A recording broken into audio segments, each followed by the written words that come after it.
se realizan gracias a dos motoneuronas.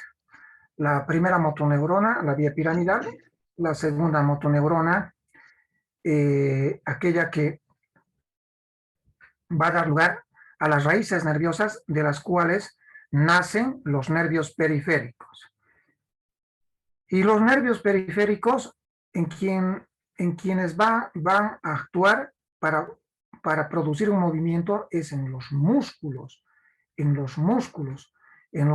estriados esqueléticos.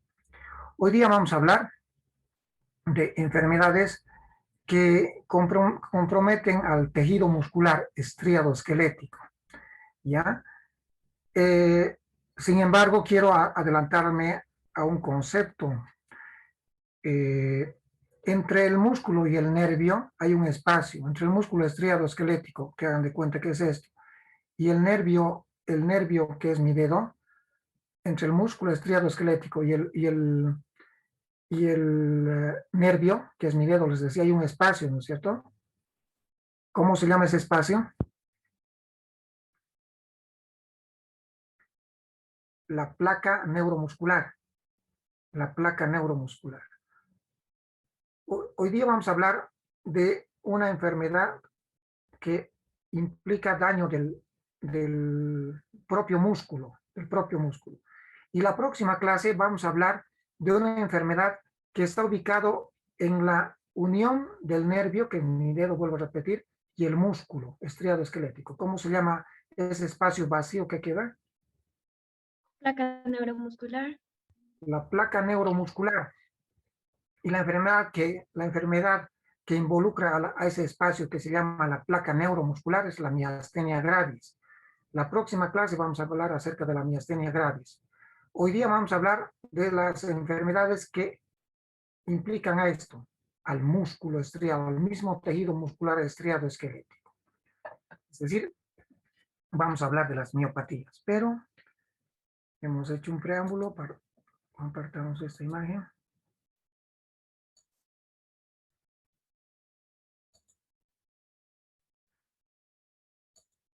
¿Se puede ver? Sí, doctor. Bien.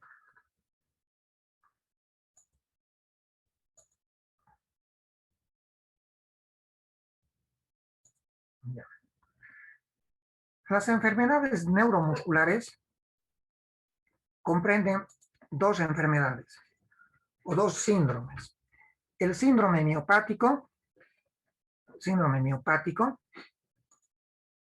que se caracteriza por una falta de fuerza proximal. Ahorita vamos a aclarar qué quiere decir proximal, qué quiere decir distal. Falta de fuerza de predominio proximal, ¿ya? Y la otra enfermedad o síndrome que involucra a las enfermedades neuromusculares, pero antes aclararemos aquí. Nosotros, en las cuatro extremidades, tenemos un segmento proximal que está representado por los músculos del hombro y los músculos del brazo. Y el segmento distal lo representan los músculos del antebrazo y los músculos de la mano. A nivel de las extremidades inferiores, ¿qué es proximal, qué es distal? Los músculos de la cintura pelviana, es decir, los músculos del muslo. ¿Y qué son los músculos de las extremidades distales? Aquellos correspondientes a los músculos de la pierna y el pie. En resumen, cuando decimos falta de predominio proximal, falta de fuerza proximal, nos estamos refiriendo a los músculos de la cintura escapular, es decir, hombros y brazos, y a los músculos de la cintura pelviana, es decir, a los músculos de los muslos. A eso se refiere con falta de fuerza de predominio proximal, ¿ya? ¿Qué no podrán hacer entonces estos pacientes? Para ya ir adelantándonos, no pueden levantar los brazos. No pueden levantar los brazos, no pueden flexionar los brazos, no pueden levantar los hombros. ¿Qué no podrán hacer cuando haya una alteración a nivel de la musculatura proximal en las extremidades inferiores? No pueden levantar las piernas, ¿no es cierto? Es decir, por ejemplo, no pueden subir, no pueden bajar las gradas, por ejemplo.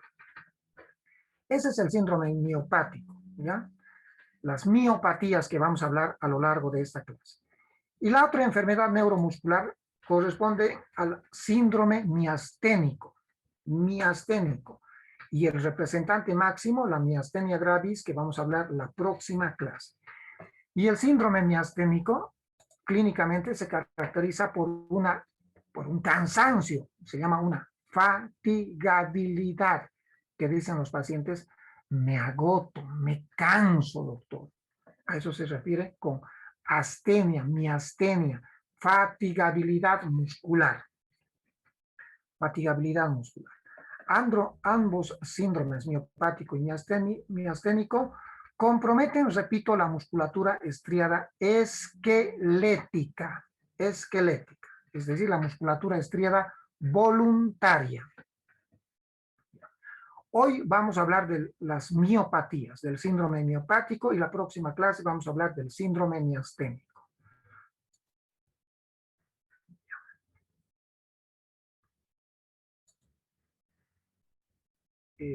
Vamos a dar un videíto respecto a una miopatía. Las afecciones del músculo se caracterizan por la debilidad del predominio proximal de extremidades y tronco. La atrofia tiene la misma distribución. Los reflejos osteogenosos se afectan de acuerdo al grado de debilidad y atrofia muscular. Hay ausencia de síntomas sensitivos. Este paciente consultó por dificultad para subir y bajar escaleras y para poder tomar objetos sobre el nivel de los hombros. En el examen físico se puede observar una debilidad proximal.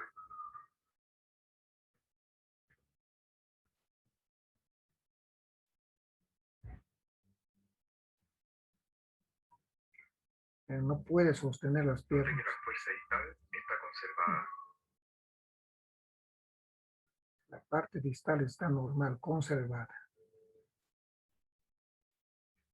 Pisa normal. A pesar de la apariencia, los reflejos se encuentran presentes.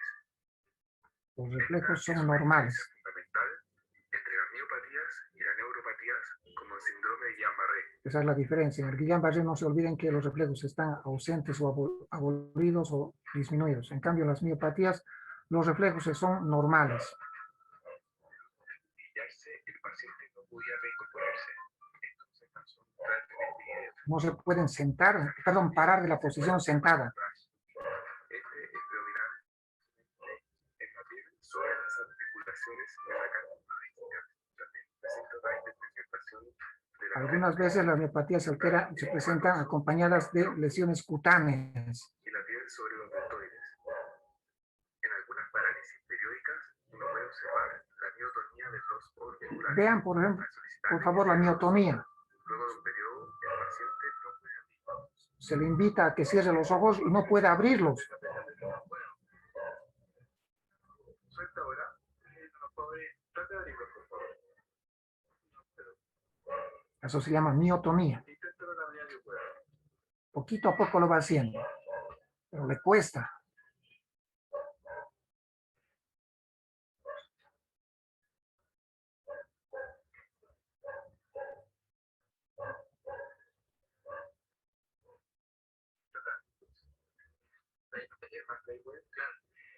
Y se avanzando así de a poquito, de a poquito, de a poquito.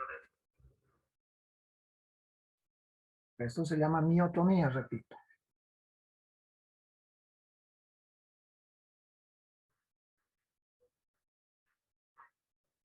Cuéntame, ¿cuándo le pasa más esto? Es cuando trabajo mucho, o duermo descampado, o duermo muy abrigado. Muy abrigado. Claro, de acuerdo. ¿Y despiertas en la mañana? Sí, así es. Estoy yo todo el cuerpo. Otro fenómeno que se ve, en particular en la distrofia miotónica, es la miotonía a la percusión. Al percutir la eminencia tenal, se observa la contracción involuntaria del abductor corto del pulgar. Ahorita vamos a aclarar qué es la miotonía. Se contrae, pero no puede relajarse.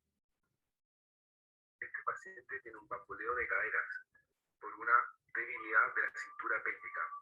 Miran como patos.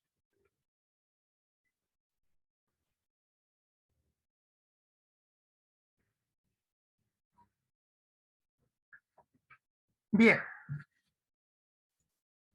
Vamos a hablar un caso clínico y después al final vamos a decir a qué corresponde. Dice, en una exploración de rutina, un paciente de 34 años presenta una glicemia de 160, una CPK de 429 unidades por litro, y en el electrocardiograma se observa bloqueo AB de primer grado.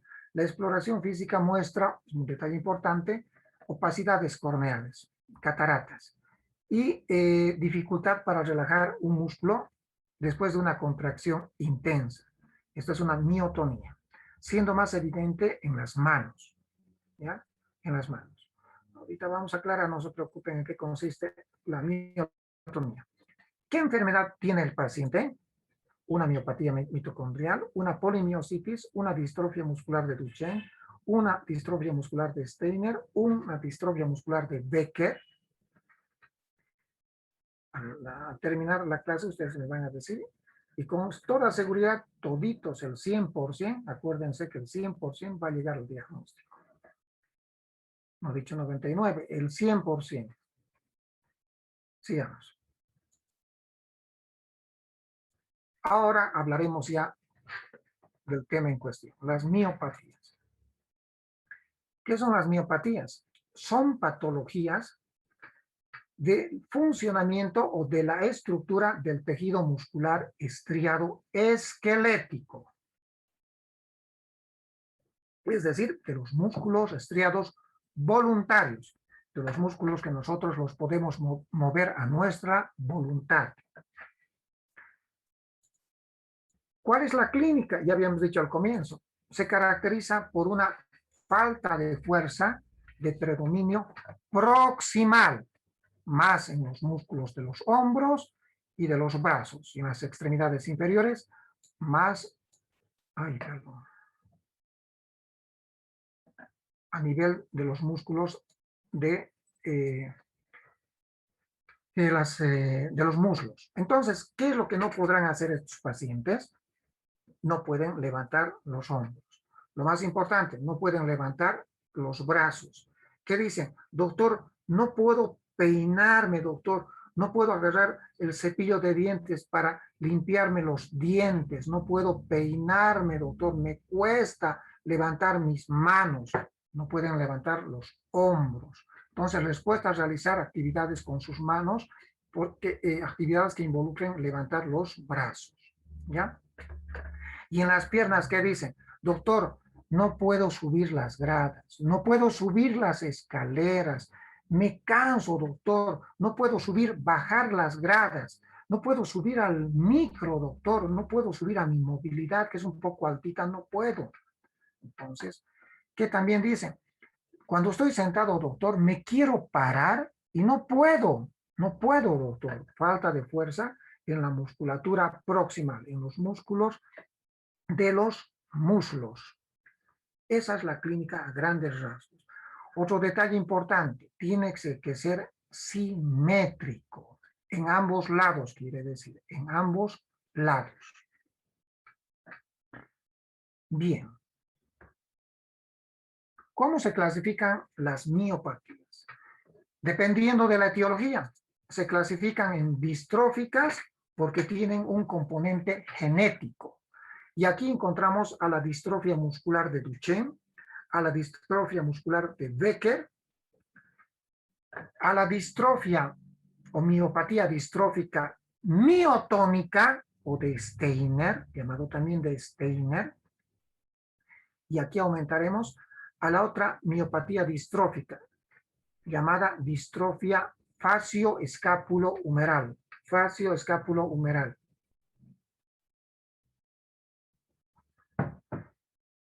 Estas tienen un componente genético, como vamos a ver más adelante. Hay una lesión cromosómica, hay una lesión genética, como vamos a ver más adelante. Entonces, cuando están involucradas genéticamente, se llaman miopatías distróficas. Cuando estas miopatías tienen una causa inflamatoria, las conocemos como el nombre de miopatías inflamatorias.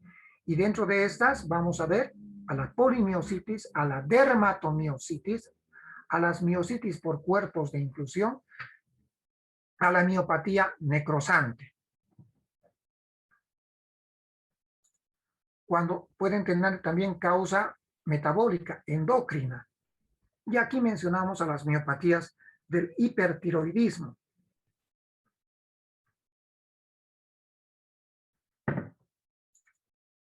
Pueden ser metabólicas. Y mencionamos dos, a las mitocondriales y a la enfermedad de Pompe o miopatía metabólica por glucógeno. Aquí en esta miopatía, jóvenes, vamos a ver rapidito una cosa muy sencillita. En las mitocondriales, por ejemplo, hay varias miopatías, pero esta miopatía mitocondrial se conoce con el nombre de melas. ¿Y qué es el melas? Así se llama porque las iniciales están o significan palabras en inglés. M quiere decir miopatía. E quiere decir encefalopatía. LA quiere decir ácido láctico. Y S quiere decir stroke. Se escribe stroke con cada kilo, stroke. Y stroke significa accidente cerebrovascular. ¿Qué quiere decir? Que en estas miopatías mitocondriales, en el MELAS, además de existir un síndrome miopático, una falta de fuerza de predominio proximal, que ya saben cuál es la clínica, el paciente va a tener también una encefalopatía, va a tener alteraciones cognitivas que pueden llevar a un severo deterioro neurológico cognitivo, pudiendo llevar a una demencia. Y esta enfermedad se produce por una acumulación del ácido láctico a nivel del sistema nervioso. El ácido láctico se acumula en el sistema nervioso. Y esta enfermedad se acompaña también de accidentes cerebrovasculares. Accidentes cerebrovasculares porque ese significa stroke. Bien. Pueden presentarse en niños, en jóvenes o en adultos. La otra miopatía metabólica, hay varias, estas dos solamente estamos mencionando. La enfermedad de Pompe se produce porque hay una acumulación de glucógeno que no puede ser degradada a glucosa por falta de esta enzima, la alfa-glucosidasa ácida. Esta enzima, en condiciones normales, favorece la conversión del glucógeno en glucosa. Pero como en esta enfermedad hay carencia de esta enzima, alfa-glucosidasa ácida, pues el glucógeno se va acumulando en el tejido muscular estriado esquelético. Y su acumulación nos va a producir la enfermedad de Pompe, una miopatía metabólica. Si ustedes ven, hay una película en honor a esta enfermedad, se llama Decisiones Extremas, con Harrison Ford. De la vida real, si quieren ver, pues véanla. Decisiones Extremas con Harrison Ford. Continuamos. Vamos a ir viendo las más importantes de estas miopatías, ¿ya? Las más importantes. Sin duda, las inflamatorias y las distróficas son las más importantes. Las inflamatorias.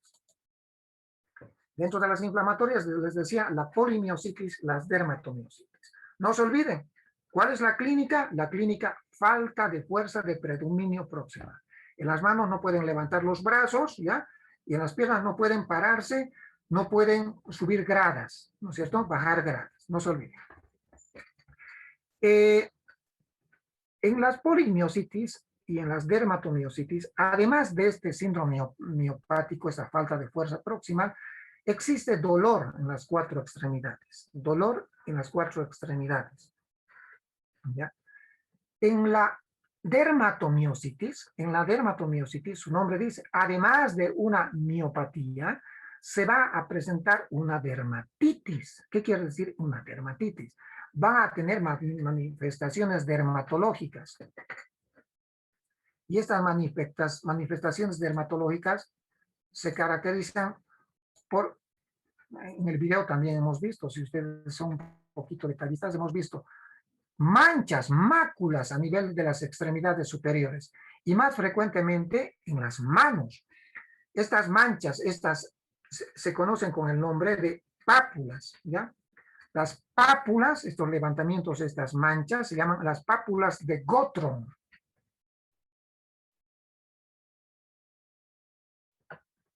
Y estas manchitas, estas pápulas de Gottron, no sé si pueden ver,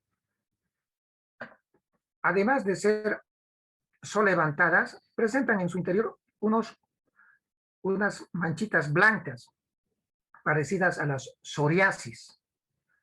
Manchas parecidas a la psoriasis. ¿Se puede ver, jóvenes, no? Sí. Entonces, a estas manchitas, con estos pequeños puntitos en su interior, que parecen puntos psoriásicos, se conocen con el nombre de las pápulas de Gottron, y están ubicadas a nivel de las articulaciones, como están viendo ustedes, a nivel de las articulaciones interfalángicas, o a nivel de la articulación metacarpofalángica, un rasgo muy, muy distintivo de las pápulas de Gottron. Pero también puede haber manchas, eritemas, a nivel de la cara, a nivel de los párpados y a nivel de la nariz. Y esto se conoce con el nombre de eritema heliotropo. Eritema heliotropo. ¿Ya? Manchas, eritema, manchas rojitas a nivel de los párpados y de la nariz, el eritema heliotropo. Entonces, en las dermatomiositis va a existir también alteraciones o presentación de manifestaciones cutáneas, como las pápulas de Gottron y el eritema heliotropo. No se olviden que también hay dolor en las 4 extremidades. Bueno, jóvenes, cuando nosotros vemos un paciente que tiene polimiositis, dermatomiositis, pero sobre todo polimiositis, cuando se trata de un joven, pensamos que la causa es una enfermedad autoinmunitaria. En los jóvenes, causa autoinmunitaria. Por ejemplo, lupus eritematoso, artritis reumatoidea, síndrome de Sjögren, etcétera, etcétera. Pensamos en una enfermedad autoinmunitaria frente a una dermatomiositis o principalmente una polimiositis, les decía, polimiositis, ¿ya? Vemos estas manifestaciones, decimos este paciente debe tener seguro un lupus o una artritis reumatoidea o debe tener un síndrome de Sjögren, alguna colagenopatía. Tenemos que hacer exámenes de sangre y generalmente no nos equivocamos, esa es la causa. En cambio, cuando tenemos polimiositis, dermatomiositis en un adulto, jóvenes, cuando diagnosticamos, casi siempre va acompañado de un cáncer oculto, generalmente un cáncer oculto. Porque las polimiositis son consideradas en los adultos síndromes paraneoplásicos. Las polimiositis son consideradas síndromes paraneoplásicos. ¿Qué quiere decir? Que las polimiositis muchas veces son manifestaciones a distancia de un cáncer. A eso se llama enfermedad paraneoplásica. Y un cáncer puede dar una manifestación a distancia, es decir, una polimiositis. ¿Ya? Entonces, por eso las polimiositis son consideradas en los adultos síndromes paraneoplásicos. Bueno, entonces cuando vemos, repito, una polimiositis en un adulto, debemos sospechar que puede, no estoy diciendo seguro 100%, puede tener un cáncer oculto. Y cuando diagnosticamos polimiositis, pues buscamos los tipos de cáncer más frecuentes que puede presentar el paciente. la mujer, cáncer de mama, ¿no es cierto? Cualquier cáncer, en el varón, cáncer de pulmón. Entonces le hacemos un rastrillaje.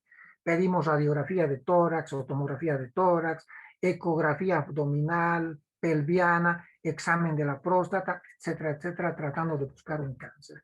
Rapidito comentarles que un paciente hace unos años me dice, doctor, un paciente de 60 años aproximadamente, va a mi consultorio y me dice, doctor, me cuesta subir a mi movilidad desde hace unos 3, 4 meses, no puedo subir a mi vagoneta, tengo una vagoneta, doctor, un poco altita y me cuesta subir, doctor. Vivo en el segundo piso, doctor, y las graditas me veo con mucha dificultad a subir, he tenido que bajarme a la planta baja para poder estar más tranquilo y descansar. Me he trasladado a la planta baja, no puedo subir las gradas, doctor. Entonces, clínicamente tenía un síndrome miopático, ¿ya? Le hemos hecho algunos estudios que les voy a enseñar enseguida, y bueno, confirmaba un síndrome, o perdón, una polimiositis, un síndrome miopático. Entonces, le he hecho ese rastrillaje que les he dicho, y adivinen, tenía un cáncer hepático, que no estaba dando manifestaciones. Entonces, desgraciadamente, no ha tenido una buena evolución, ha hecho metástasis y pues al cabo de un año y medio el paciente ha fallecido. La polimiositis acompaña muchas veces a un cáncer que hay que descubrirlo, hay que ver dónde está ese cáncer. Bueno, otra miopatía inflamatoria poco frecuente, las miopatías por los cuerpos de inclusión. Se parecen mucho a las polimiositis, mucho se parecen. ¿Ya?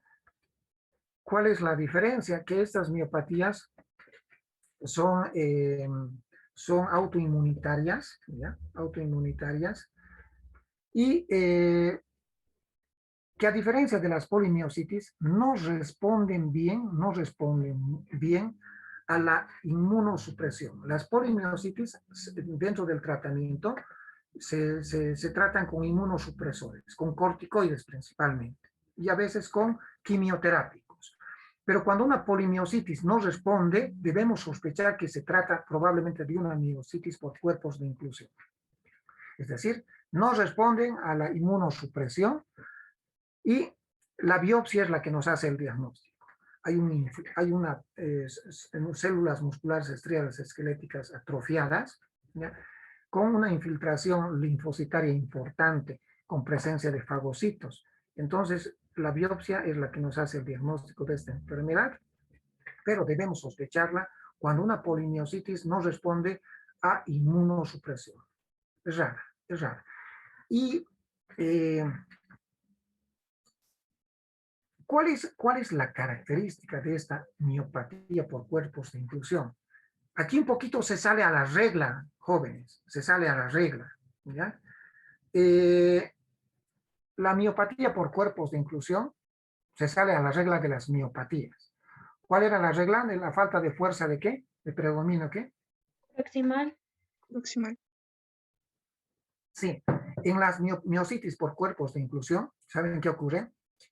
La falta de fuerza a nivel de las extremidades inferiores es igual, de predominio proximal. Les cuesta pararse, les cuesta subir, bajar las gradas, pero la diferencia es que a nivel de las extremidades superiores, el predominio es de predominio ¿qué? Distal. Distal. Distal. Es un detalle también a tomar en cuenta. Distal.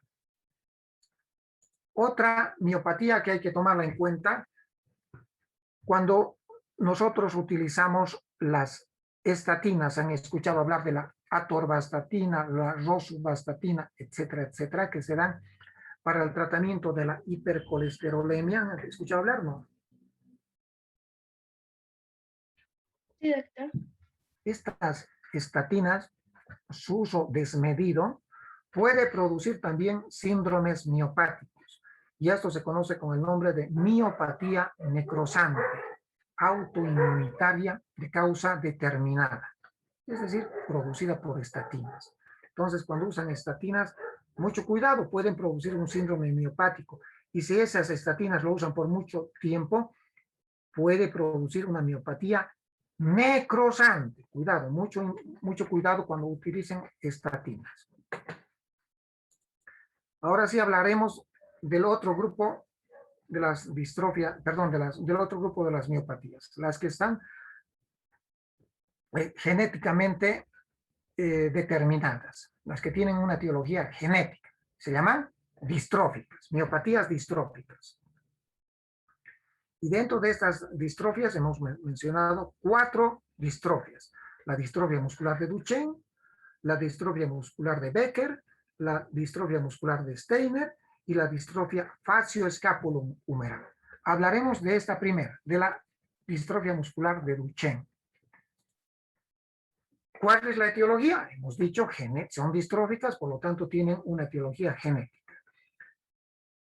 Es de etiología hereditaria, se transmiten con un rasgo recesivo, ligada al cromosoma X, ligada al cromosoma X. Jóvenes, la transmiten las mujeres y la padecen los hombres. Es decir, que se presenta solamente en los varones. Solamente en los varones. ¿Ya? Solamente en los varones. A nivel mundial, se han descrito muy rara vez, excepcionalmente Duchenne en las mujeres. No aprendan eso, aprendan primero, siempre hay que aprender la regla, ¿ya? Solamente se presentan en varones, la transmiten las mujeres, pero la padecen los hombres, solamente está presente en los varones. La clínica es un niño que tiene un buen desarrollo psicomotor hasta los 2, 3 años. A la edad de los 2 o 3 años, cuando ya el niño ya caminaba normalmente, ¿qué empieza a tener? Síndrome miopático. Entonces, este niño, pues, se ve limitado para levantar sus manos. Se ve limitado para subir, bajar las gradas. Le cuesta. Va progresando esta debilidad, esta falta de fuerza. Y miren, ya a los 12 años, 10, 12 años, ya no puede caminar. Necesita de una silla de ruedas, ¿ya? Y desgraciadamente, estos niños se mueren a los 20, 25 años, de 20 años. Hoy en día viven un poquito más. ¿Por qué? Porque tenemos mayores accesibilidades, facilidades en cuanto a respiradores portátiles, respiradores mecánicos portátiles, ¿no? Entonces, gracias a eso es que hoy en día el pronóstico de vida de los pacientes con Duchenne ha aumentado, pueden vivir un poco más, 20, 30 años, porque antes llegaban a los 15, 20 años y se morían, ¿ya? ¿Por qué? Generalmente porque no podían respirar bien, hacían una insuficiencia respiratoria y se morían por una infección respiratoria. Pero gracias hoy en día a la tecnología, a la asistencia de esos respiradores portátiles, es que los niños pueden, o los pacientes, mejor dicho, pueden vivir un poco más. ¿Cuál es la clínica? Decía, falta de fuerzas o debilidad progresiva de la musculatura proximal en las 4 extremidades. Principalmente, esto también hay que anotar, en las extremidades inferiores, principalmente, pero también en las superiores, pero principalmente en las inferiores. Miren, si hay una debilidad muscular, pues se supone, jóvenes, que tendría que existir, ¿no es cierto?, una atrofia. ¿Están de acuerdo o no? Tendría que existir una atrofia, pues. Pero en estos niños Duchennes, miren, hay una hipertrofia de los gemelos, de la pantorrilla. En realidad no es una hipertrofia muscular, es, como dice acá, una pseudo-hipertrofia. ¿Por qué? Porque el tejido muscular de los gemelos va a ser reemplazado por grasa, por tejido grasoso y también tejido conectivo. Entonces no es músculo, es grasa y tejido conectivo que se va acumulando en las pantorrillas, en los gemelos. Es una pseudo-hipertrofia. El músculo se va atrofiando y en su lugar se va depositando grasa y tejido conectivo. Entonces no es una verdadera hipertrofia, sino es una pseudo hipertrofia. Hay grasa, no hay músculo. Grasa mayor que músculo, quiere decir eso. También tenemos en las miopatías y sobre todo en el Duchenne este signo característico que se llama el signo de Gowers. Gowers se escribe. No se lo voy a escribir.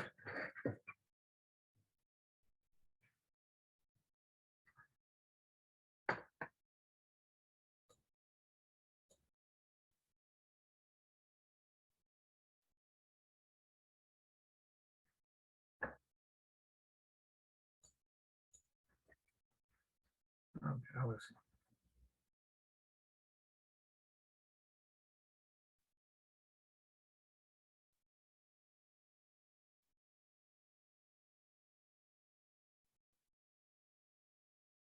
Es el signo o maniobra de Gowers. ¿Y en qué consiste la maniobra o signo de Gowers? Es la imposibilidad de un niño de poder pararse de una posición del decúbito ventral. ¿Qué hacemos? Los hacemos recostar a los niños, los colocamos de barriguita y al niño le decimos, ahora párate. ¿Y saben qué hacen estos chicopos? No pueden, pues no pueden pararse. Miren, primero están en decúbito, están en decúbito dorsal, echaditos. Primero se dan la vuelta, se colocan de decúbito ventral, ¿ya? Se dan la vuelta. Luego se apoyan en sus manos y en sus pies, ¿ya? Luego ya está el niño apoyado en sus pies, va apoyando sus manitos poquito a poco en sus rodillas, como están viendo, en sus rodillas. Luego sus manitos los apoya en sus muslos, y finalmente el niño se para. Es decir, que el niño prácticamente está trepando sobre su propio cuerpo. Ya esta dificultad para pararse de la posición del decúbito dorsal a la posición parada, a la bipedestación, se conoce con el nombre de signo o maniobra de Gowers.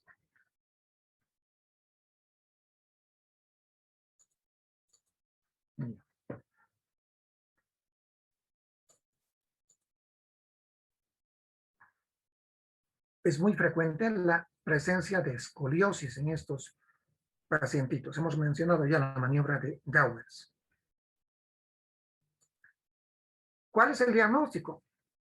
En las miopatías, en general, bueno, que sirva esta diapositiva.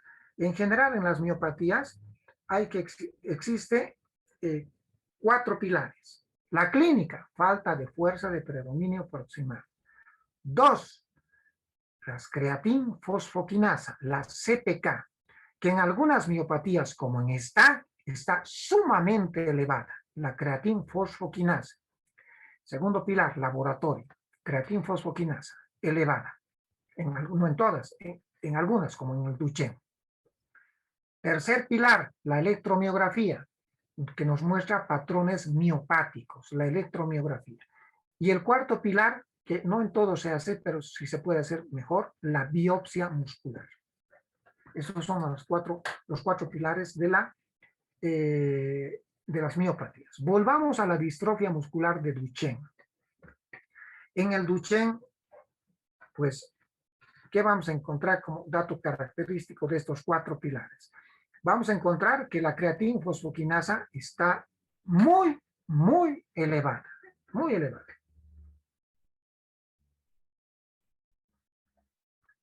La electromiografía, patrones miopáticos. Algunas veces, cuando se logra realizar biopsia, entonces encontramos también datos, datos patológicos, anatomía patológica, característicos del Duchenne, atrofia de las células musculares estriadas con un infiltrado linfocítico.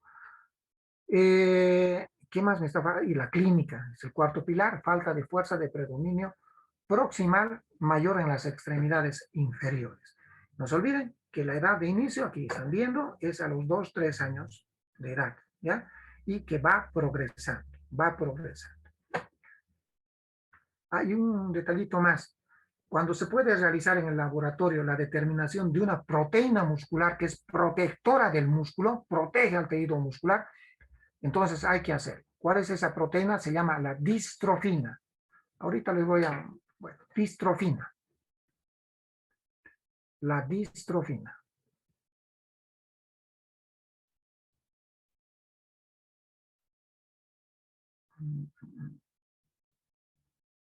Entonces, si se puede hacer la determinación de esta proteína, bien. La distrofina. Y la distrofina en el Duchenne está ausente. No hay distrofina. No hay distrofina. No hay esa proteína que protege a la célula muscular estriada esquelética. ¿Cuál es el tratamiento? Corticoides, inmunosupresores, ¿ya? Y hoy en día tenemos este medicamento que se llama el ataluren, o atalureno, que lo que hace, ¿qué es lo que hace este medicamento? Lo que hace este medicamento es favorecer la producción de la creatinfosfoquinasa. Hace que nuestro cuerpo genere creatinfosfoquinasa. Perdón. ¿Que genere qué cosa? Doctor, Distrofina. Distrofina, correcto. Hace que esa proteína que carece este pacientito, que no tiene este pacientito, se vaya produciendo. Es decir, que el ataluren lo que hace es fomenta la producción de la distrofina. Fomenta la producción de la distrofina, que está ausente en el Duchenne. Entonces, eso es lo que hace el ataluren. Desgraciadamente, este medicamento es caro. No lo disponemos en Bolivia, en el exterior sí, pero es bien caro. Tienen que saber ustedes que hay este medicamento. Bien. Sigamos. Un videito. Vean este video de este niño que tiene Duchenne.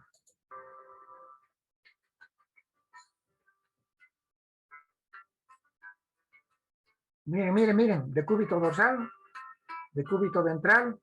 Ahora miren, sobre las piernas. Miren cómo apenas puede subir las gradas. Miren esa hipertrofia de las pantorrillas. Algunos les dicen los niños hercúleos, porque ven, está hipertrofiado, pseudo hipertrofiado las pantorrillas.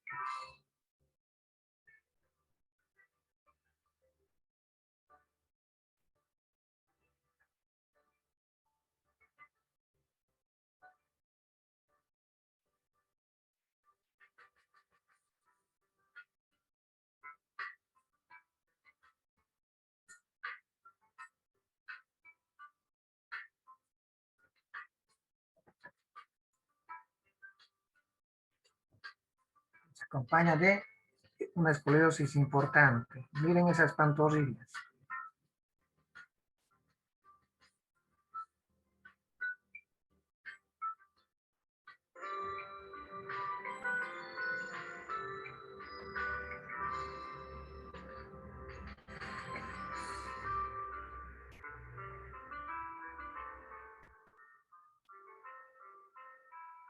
Las manos se comprometen, pero en menor proporción. Apenas puede levantar las manos.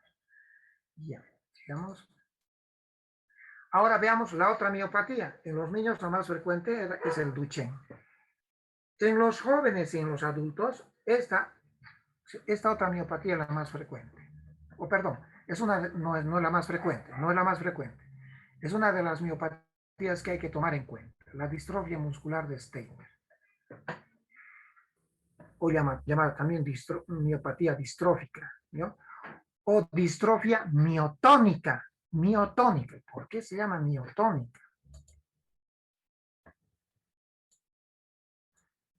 Ahorita vamos a ver. Esta también, como es distrófica, también es hereditaria.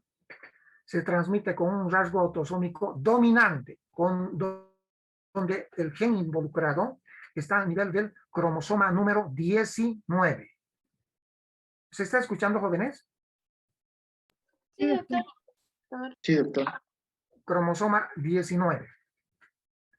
¿Qué existe acá en la distrofia muscular de Steiner? Ausencia de una proteína llamada la miotonina proteína quinasa. Está ausente esta enzima muscular, la miotonina proteína proteinsinasa. Miotonina proteinsinasa. Está ausente esta enzima muscular. Bueno, y la distrofia muscular de Steiner,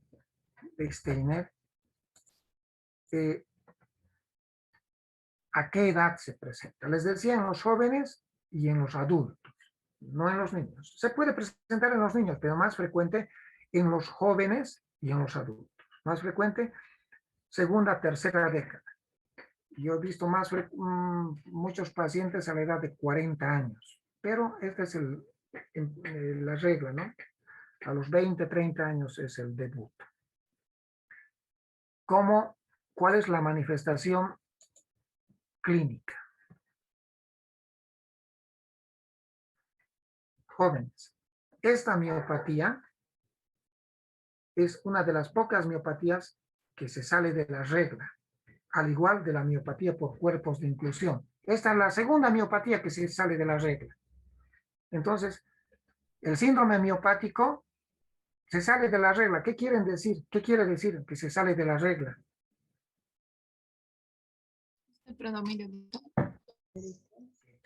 En este caso, tanto la falta de fuerza en las extremidades superiores y en las inferiores es de predominio distal. Distal.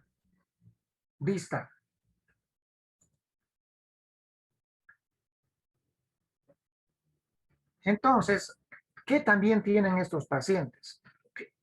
Se acompañan, además de tener un síndrome miopático distal, se acompañan de otras manifestaciones que están acá resumidas, que son muy importantes. Atrofia muscular facial, de los músculos de la expresión facial. Atrofia, por ejemplo, de los maceteros, ¿ya? Como están viendo acá, ¿ya? Atrofia de los esternocleidomastoideos, como están viendo acá. Este detallito, la miotonía. ¿En qué consiste la miotonía? Aquí vamos a hablar, por eso la distrofia muscular de Steiner se llama también distrofia miotónica, porque es en esta miopatía que se va a presentar este fenómeno que se llama la miotonía. ¿Y la miotonía qué es? ¿Qué es? Ya les he dicho hace ratito. Es cuando tienen dificultad para relajar el músculo una vez que lo contraen. La falta de relajación muscular después de una contracción muscular. Por ejemplo, miren acá, a este paciente se le invita a que agarre un destornillador y se le dice, por favor, apriete. Muy bien, el paciente está apretando el destornillador. Y le digo ahora, suelte, y el paciente no puede soltar el destornillador. O lo más, a veces no tenemos destornilladores, no tenemos siempre. Les decimos sencillamente, mírenme, apriete su mano, haga un puño duro, muy fuerte, muy duro. Bien. Bueno, puede ser en un lado o en los dos lados, duro. Ahora suelte, abra los dedos. ¿Y qué dice el paciente? Ay, no puede soltar, no puede relajarse, no puede abrir los dedos. Es decir, lo hace pero muy lentamente. Falta de relajación muscular después de una contractura muscular. O lo que vimos en el video al comienzo, cuando al paciente se le decía, cierre los ojos, ¿recuerdan o no? Cierre los ojos. Y el paciente cierra, pero fuerte, más fuerte, y se le dice, ahora ábralos. ¿Y qué hacía el paciente? ¿Podía abrirlos ese rato o no? No, le costaba. Le costaba, va abriéndolo, dice, pero de a poquito lo voy abriendo, dice, de poquito, y va abriendo poquito a poco, y lo va abriendo después de unos segundos o unos minutos. Entonces, a eso se llama fenómeno miotónico. Falta de relajación muscular después de una contracción muscular. ¿Ya? Han visto también en el video que le percuten la mano, ¿no es cierto? Y hace esto, contrae esto y tarda en relajarse. A eso se llama fenómeno miotónico, una contractura muscular con dificultad en la relajación. Que también tienen estos pacientes con Steiner. Tienen una voz nasalizada. Esto es frecuente, la presencia de alteración, de arritmias cardíacas. Arritmias cardíacas. Y dentro de las arritmias cardíacas, lo más frecuente, los bloqueos auriculoventriculares. Presencia de opacidades corneales, cataratas subcapsulares. Muchos pacientes tienen una resistencia a la insulina y desarrollan diabetes mellitus. Diabetes mellitus. Y decían que empeoro con la actividad y empeoro con el frío. ¿Ya? Entonces, a tomar en cuenta eso. Otros detallitos que están aquí en este dibujito es esto. Presentan ginecomastia. Ginecomastia. Y también otro detallito importante, por favor, que tienen hipogonadismo, que conlleva a esterilidad en estos pacientes. Hipogonadismo más esterilidad. Entonces, esta miopatía, además de ser diferente a todas las otras miopatías por ser distal, tiene otras manifestaciones asociadas que las hemos mencionado. No se olvide. Estaba olvidando, calvicie. También estos pacientes son calvos, tienden a perder el pelo. Un ratito, tengo que borrar esto. Ya.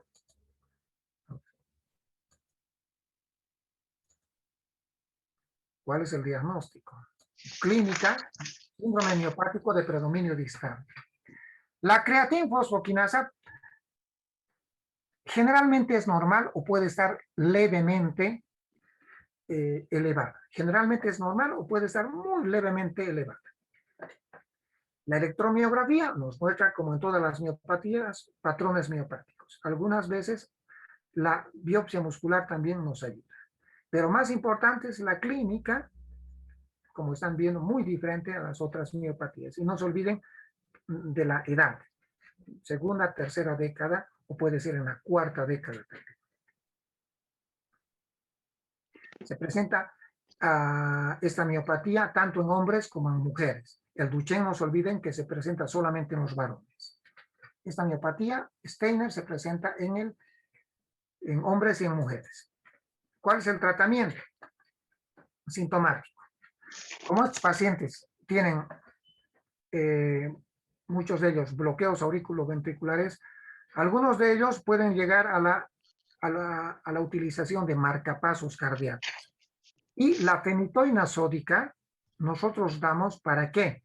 Para el tratamiento de las miotonías. Para el tratamiento de las miotonías damos fenitoína sódica con buenos resultados. Estos pacientes no se mueren tan rápidamente, no se mueren. Dependiendo también del control y del tratamiento y el seguimiento que se les vaya a hacer. Hay que tener mucho cuidado con los bloqueos auriculoventriculares. Entonces, estos pacientes tienen que periódicamente hacerse un control por el cardiólogo. Y este es un cuadro, jóvenes, que nos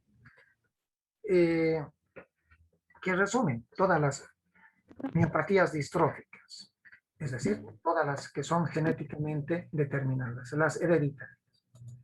Dice, ¿cuál es la edad de inicio en el Duchenne? En el Duchenne es a los 2-3 años, les decía. En el Becker, miren, el Becker se parece mucho al Duchenne, mucho se parece, pero el Becker se presenta en una edad un poquito más grandecita, es decir, niños más grandes, en los escolares, 12 años.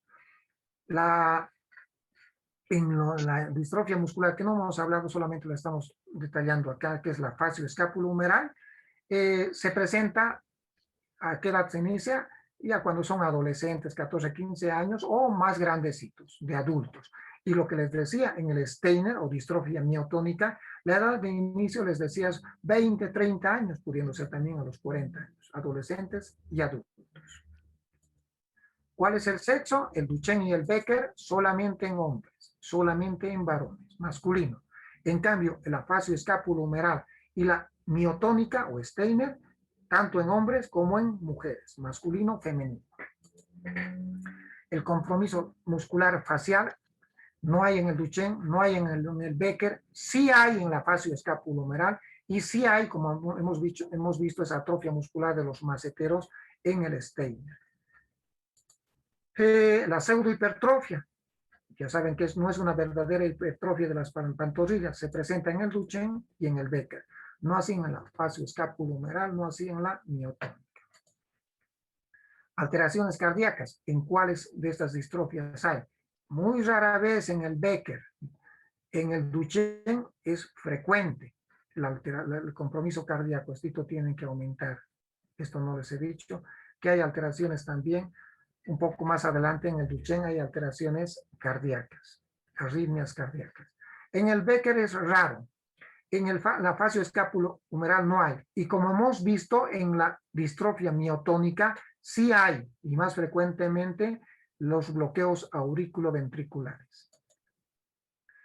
La herencia, decía, en el Duchenne, recesiva ligada al cromosoma X, lo mismo en el Becker, recesiva ligada al cromosoma X. En cambio, en la fascio escapulohumeral se transmite con un rasgo autosómico dominante ligado al cromosoma 4. En el Steiner es también hereditaria con un rasgo autosómico dominante ligado al cromosoma 19. La creatinfosfoquinasa, en cuáles estaba muy elevada, que ya se había mencionado en esta. En el Becker y sobre todo en el Duchenne están muy elevadas. Muy elevadas. En cambio, en la fascio escapulohumeral y en el Steiner, normal, o les decía también muy poquito de elevadas. Muy poquito. Ya. La proteína distrofina, la proteína protectora del músculo. Ausente en el Duchenne, no hay. En el Becker, deficiente. En cambio, en la fascio escapulohumeral y en el Steiner es normal.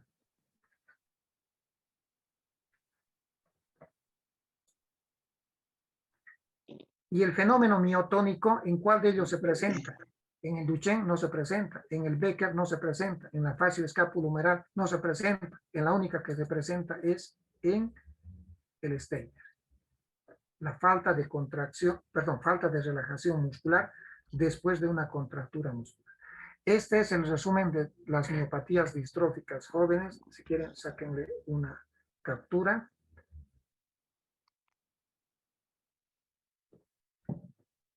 Porque con esto estamos terminando. Doctor, una consultita en este cuadro comparativo. Sí, dale. Sí, dijo que era necesario hacer en algunas biopsias. ¿En cuál sería necesario realizar biopsias? Si se puede hacerlo en las 4, se puede hacer. Se puede hacer en las 4. Nos va a salir datos similares de atrofia muscular, células musculares atrofiadas, con un infiltrado linfocítico, además con presencia de tejido conectivo a nivel de estas células musculares, tejido conectivo fibroso, pero eso es un dato más que apoya. En las distrofias musculares la biopsia apoya, pero no es la que hace el diagnóstico definitivo, no es. Es un apoyo. Quien hace el diagnóstico es la clínica, principalmente la clínica. Cierto también que nos ayuda los otros parámetros que hemos mencionado. Les he dicho, la electromiografía, la creatinfosfoquinasa y la biopsia. Por eso son 4 pilares. Y de estos 4 pilares, ¿cuál de ellos es el más importante? Sin duda, pues la clínica es lo más importante. Los otros son apoyos. A ver, ¿qué más? ¿Qué más? Ahora sí. Ahora sí. Sí, Ahora gracias. sí van a responder a eso. Y les he dicho el 100%. Dice, paciente de 34 años de edad. Se encuentra con una glicemia de 160 miligramos. Estamos viendo que su azúcar, su glicemia está elevada.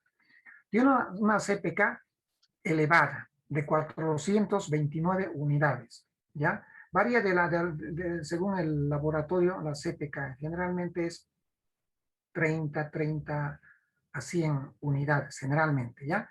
Miren, tiene una creatinfosfoquinasa elevada, muy elevada, de 429 unidades por litro. En el electrocardiograma hay bloqueos, ¿sabe? De primer grado. Hay bloqueos. La exploración física muestra opacidades corneales y dificultad para relajar un músculo después de una contracción intensa. Es decir, está teniendo una miotonía, siendo más evidente en las manos. ¿Cuál es? ¿Cuál de estas tiene el paciente? Una miopatía mitocondrial, y ustedes saben que la polimiopatía o miopatía mitocondrial, el paciente tendría que tener, por ejemplo, un MELAS, ¿no es cierto? Tendría que tener además una encefalopatía. ¿Estamos de acuerdo o no? Una encefalopatía tendría que tener el paciente. Tendría que tener un accidente cerebrovascular el paciente. ¿Están de acuerdo o no? No es. ¿Una polimiositis creen que sea? No. No, doctor. No, porque no hay un dolor muscular que tenga el paciente. No creo que sea una polimiositis. Además no hay algún antecedente de las polimiositis. No se olviden que son síndromes paraneoplásicos en los adultos. Y si es joven, este es un paciente relativamente joven. Tendría que tener un antecedente reumatológico. No tiene, no hay antecedentes. No creo que sea una polimiositis. ¿Será una distrofia muscular de Duchenne? No, No, doctor. Jamás este paciente que va a tener un Duchenne, los Duchenne son de los niños. ¿Será una distrofia muscular de Becker? Sí. no, doctor. No, porque los Becker se presentan más que todo a los 12, 13, 14 años, ¿ya? No creo que sea un Becker, no creo que sea una polimiositis, no las descarto un 100%. ¿Será una distrofia muscular de Steiner? Sí, doctor. Sí, sí. 100% o no, es un Steiner o no. Sí. 100%. ¿Por qué? Porque tiene este paciente, primero que tiene un antecedente de una glicemia elevada, tiene un antecedente de un bloqueo auriculoventricular. La exploración física muestra cataratas, opacidades corneales. Y muestra esto, jóvenes, que es la única miopatía que tiene o que presenta este dato característico. Una falta de relajación muscular después de una contracción intensa. Es decir, aprieta la mano y le decimos ahora relaje. Es decir, suelte la mano. Y no puede relajarse, no puede abrir su mano. Le cuesta, siendo más evidente en las manos. ¿Cuál es esa miopatía? Steiner. Es una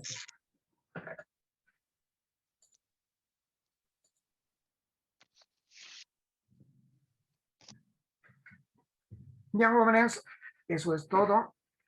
Nada más, espero que les haya servido los síndromes miopáticos.